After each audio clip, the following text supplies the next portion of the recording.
आज बहुत प्यास लगी है, कहीं से थोड़ा सा पानी पिलाओ और हमारी प्यास बुझ जाए।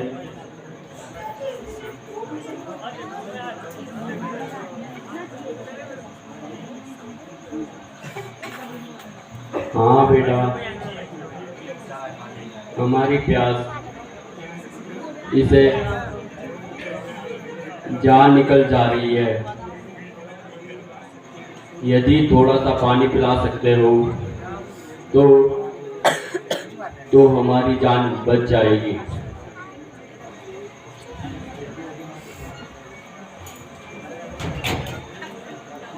अच्छा माता पिता, आप यही इंतजार करें, मैं अभी जल भरकर लाता हूँ और आपकी प्यास बुझाता हूँ।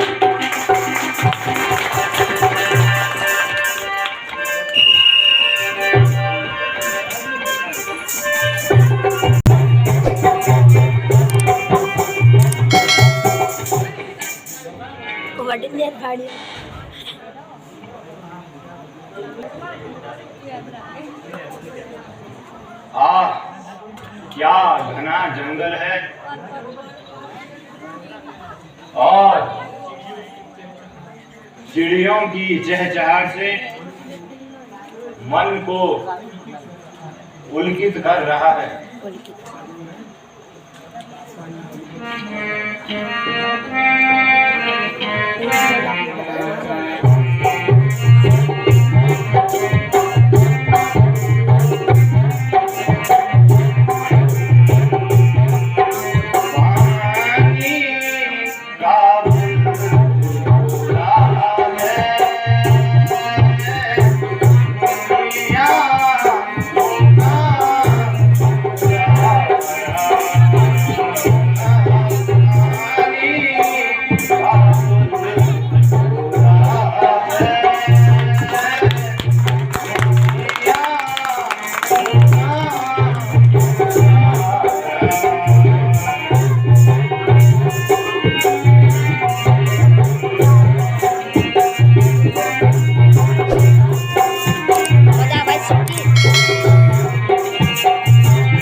कैसा घना जंगल है, कहीं से किसी भी प्राणी की आवाज नहीं सुनाई देती है।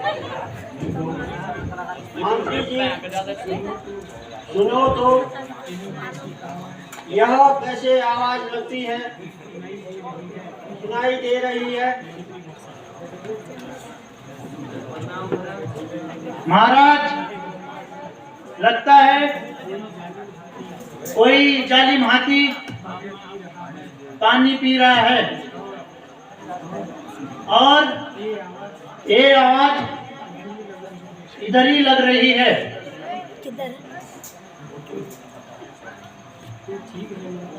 तो ठीक है मंत्री जी, मेरे पास शब्द वेद भी बाण है। उस जालिम हाथी को मैं इस बाण से मार गिराता हूँ।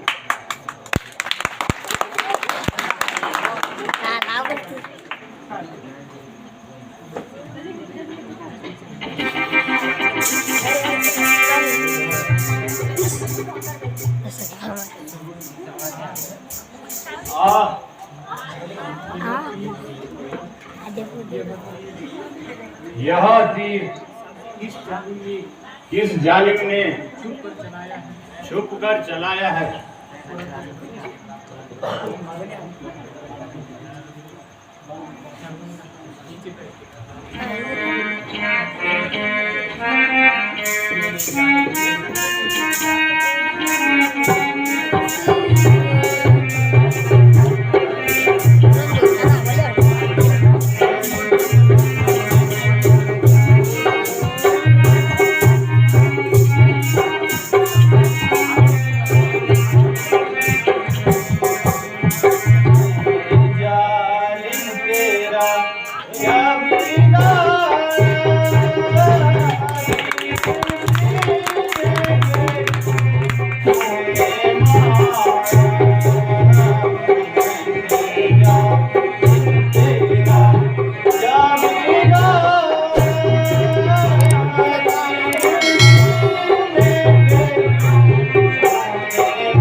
ये तपस्वी तुम कौन हो?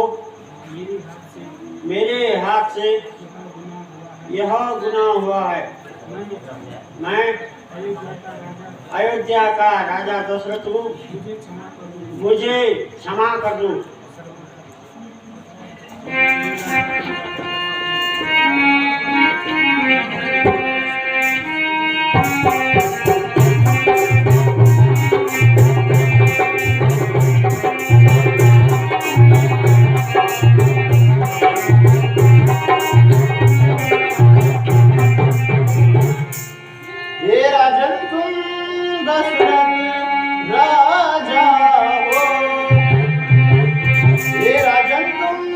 दशरथ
इसमें आपका कोई दोष नहीं, मगर मुझे अधिक बोलने का होश नहीं है, किंतु यह अंतिम दया मुझ पर अवश्य कर देना कि मेरे माता पिता को पानी पिला देना, मगर ध्यान रहे कि लोटा हाथ से न छुआ दें और आवाज भी मत निकालना।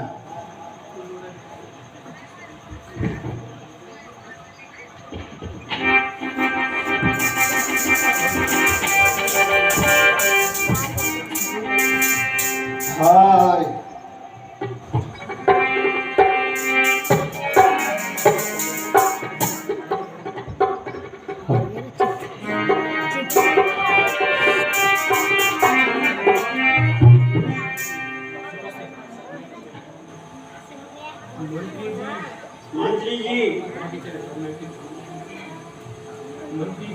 मंत्री जी चलिए अब श्रवण के माता पिता को पानी पिलाएं।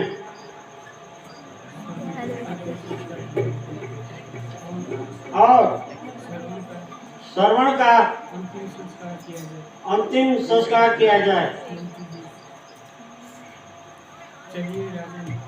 चलिए राजन।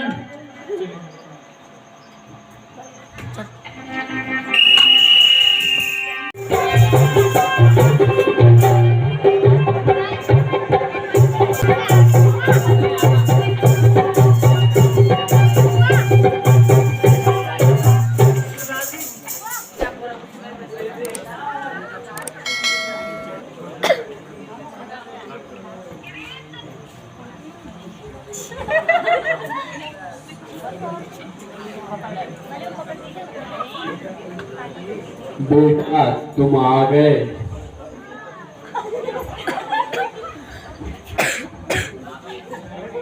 बहुत देर लगाई बेटा, क्या जल दूर था।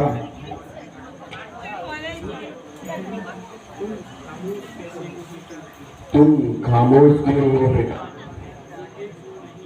बोलते क्यों नहीं।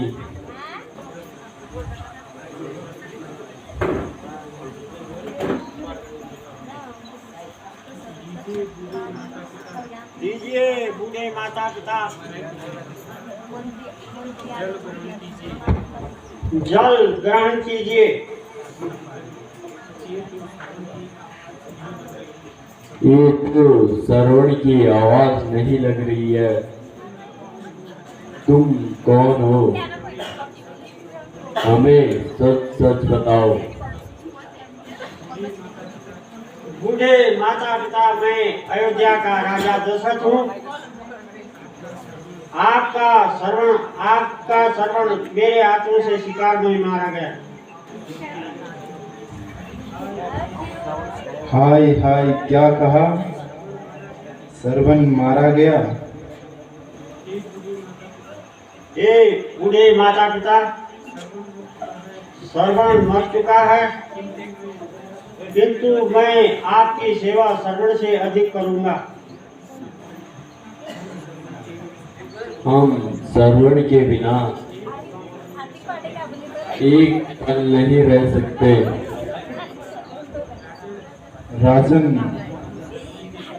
हम श्रवण के बिना एक पल भी जीवित नहीं रह सकते।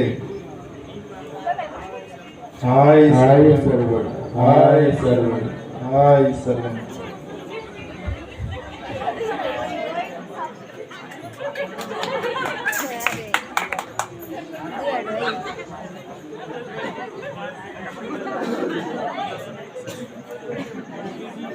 मंत्री जी आप श्रवण के साथ साथ यह दाह संस्कार के लिए लकड़ी इकट्ठी करो और इनका दाह संस्कार कर देना चाहिए। जो आज्ञा हो महाराज।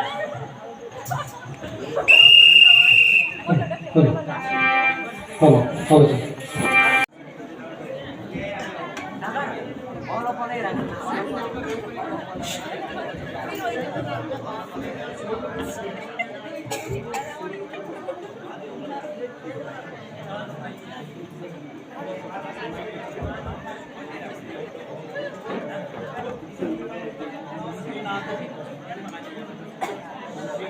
मंत्री जी, मेरी चौथी अवस्था मृत्यु का समाचार लेकर आई है, किंतु अफसोस की बात है कि जिधर भी देखता हूँ उधर सुना ही सुना लगता है और पुत्र के बिना सुना सा नजर आ रहा है, क्योंकि मेरे बाद इस राज्य का उत्तराधिकारी कौन होगा।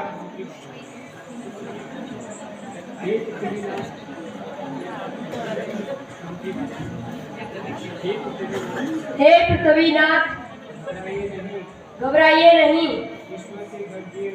ईश्वर के घर देर है, अंधेर नहीं।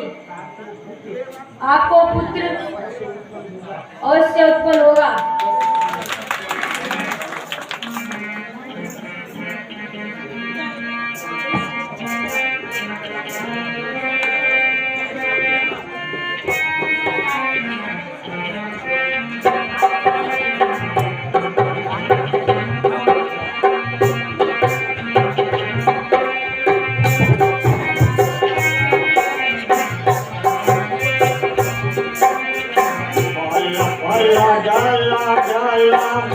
जला गई सारी,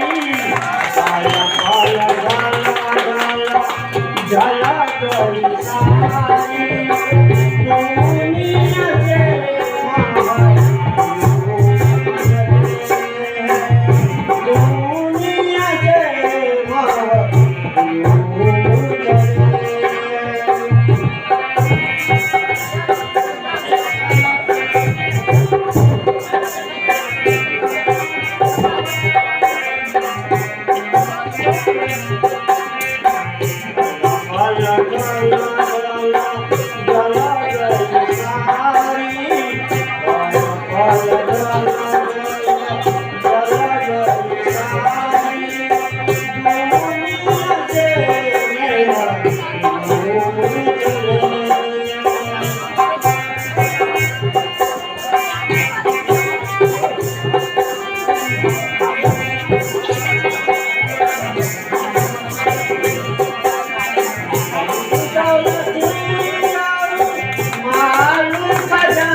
ईश्वर,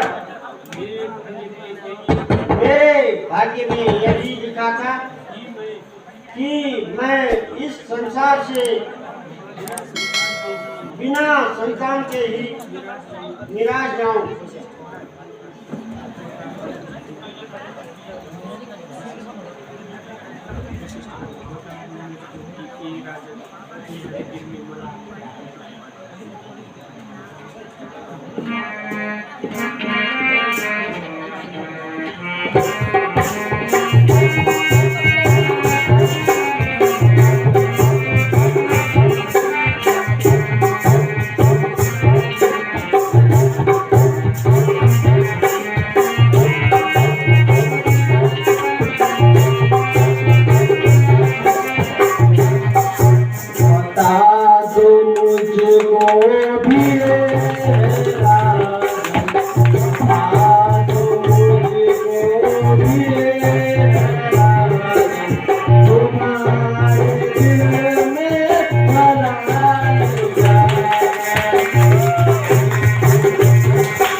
राजन,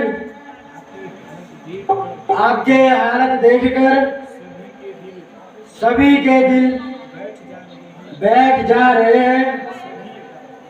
सभी अपने अपने ख्याल के घोड़े दौड़ा रहे हैं। आप इस प्रकार उदास ना हुए, बल्कि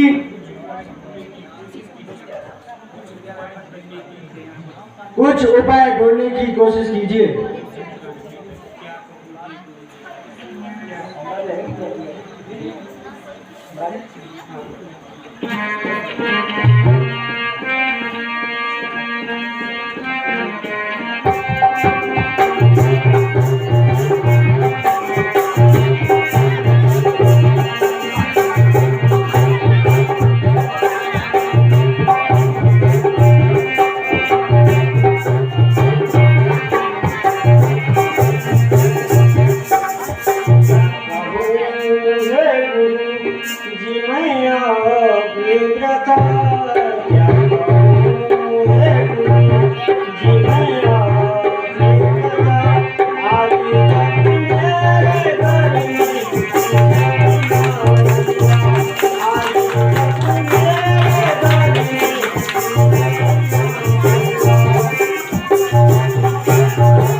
गुरुदेव,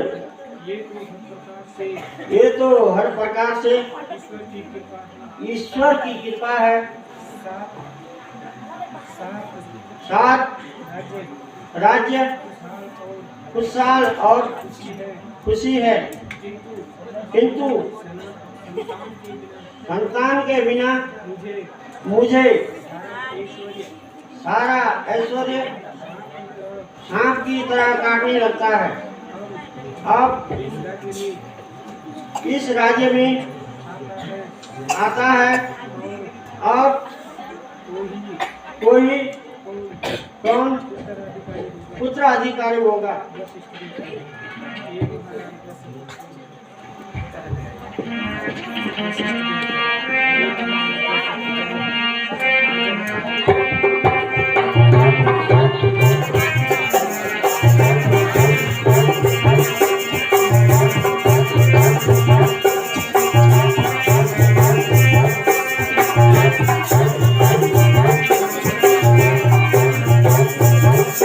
महाराज दशरथ गम है क्या आपका?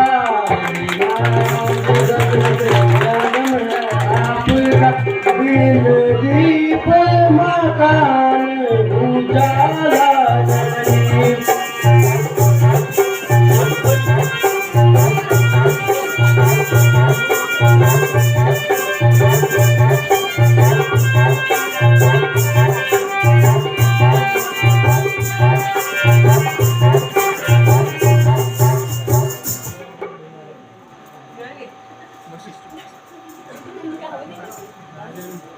राजन,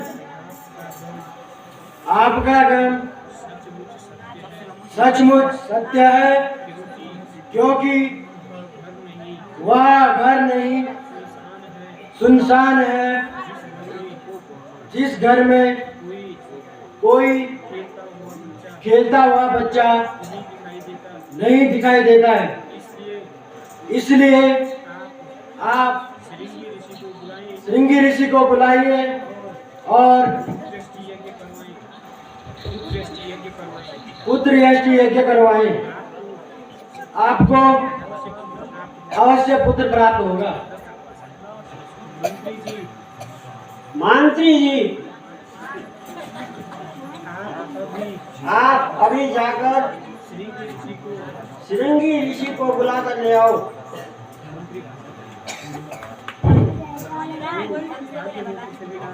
जो आज्ञा हो पृथ्वीनाथ, आपकी आज्ञा सिरोधारी है। अभी दूध को बेचकर श्रृंगी ऋषि को बुलाता हूँ।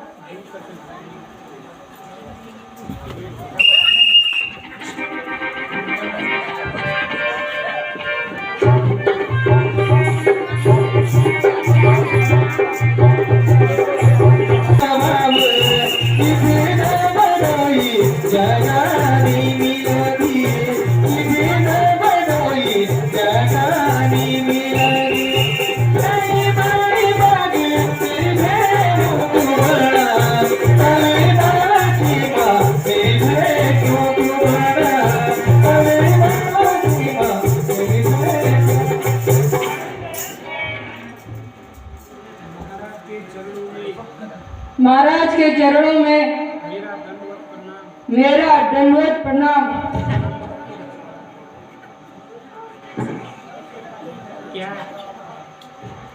क्या श्रृंगी ऋषि जी का यही आश्रम है?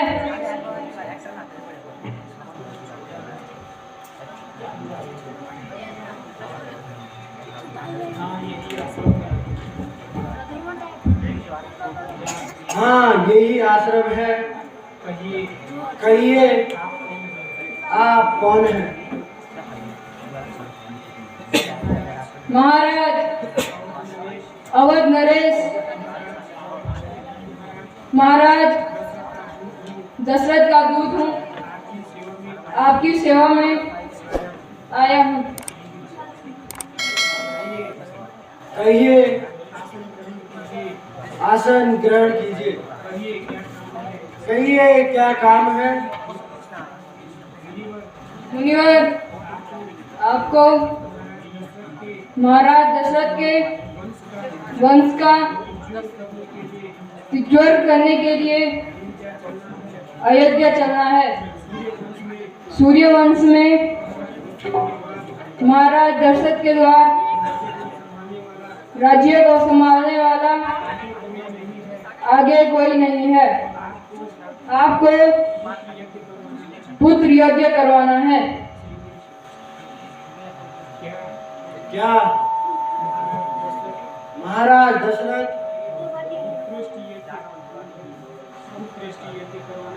पुत्र यष्टि यज्ञ करवाना चाहते हैं? महाराज, आपको युधिष्ठिर यज्ञ करना, बल्कि जितना जल्दी हो सके चलने की कृपा करें। अच्छा दूत, ईश्वर की अगर यही इच्छा है तो मेरे द्वारा यदि सूर्य वंश का उद्धार हो सकता है तो मैं इस कार्य को किनारे क्यों करूं? चलिए दूत। हाँ,